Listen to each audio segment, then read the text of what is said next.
I welcome you all to the final battle, and we back in action. Now we gonna start right on point. How they calling a drug boat, a fishing boat, on the news, and calling the bomber, the January 5th bomber, a white guy, and this guy's clearly a black guy, and those are clearly drug speedboats, and they saying Trump bombed another fishing boat and killed fishermen. Yo, these is drug pirates, man. They smugglers, man. And this is a black guy. Why did they call him a white guy? That's strange to me. Capitol attack.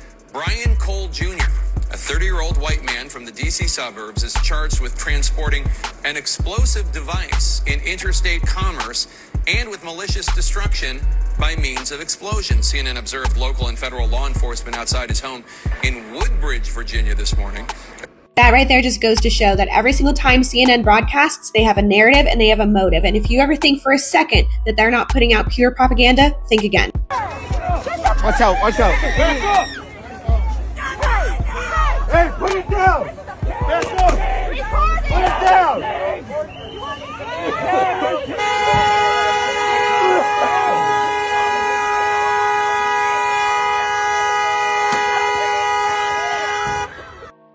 I really don't get it.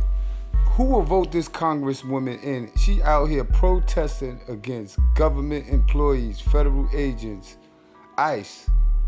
She's out here protesting. Pepper spray her. Get out the street. Let them move the vehicles. These people are ridiculous, bro. These people are ridiculous.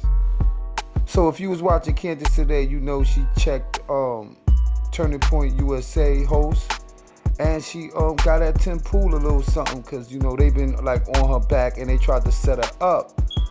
But they can't fuck with that girl Candace. She see their little trap a mile away. I'm gonna let my guy here explain it. Yo, you're watching a political exorcism in real time and nobody's saying it out loud, so I will. Because this isn't a debate, it's a containment attempt. What you're watching with Candace, Turning Point USA, Tim Pool, it's not about schedules, logistics, or in-person versus virtual. It's about control of narrative bandwidth. When a system is scared of someone, they do two things. One, trap them in person where the environment is controlled. So why would Kirk be targeted? Well, Turning Points USA, the organization Kirk leads, wasn't just another conservative nonprofit. It was one of Israel's most powerful assets in America. It shaped millions of young conservatives into loyal Christian Zionists. Without it, Israel's U.S. lifeline would completely collapse. Now, according to the Gray Zone, pro-Israel billionaires tried to buy off Turning Points with a $150 million infusion. But Kirk pushed back.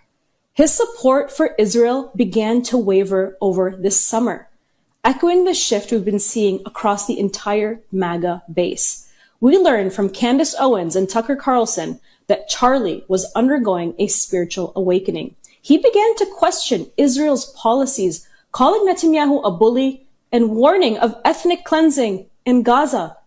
He said he feared for his life. He invited guests critical of Israel onto his show and even warned Trump not to bomb Iran on Israel's behalf.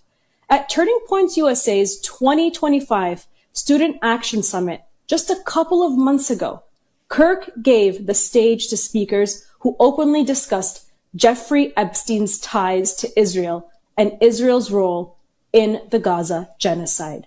Kirk crossed a red line.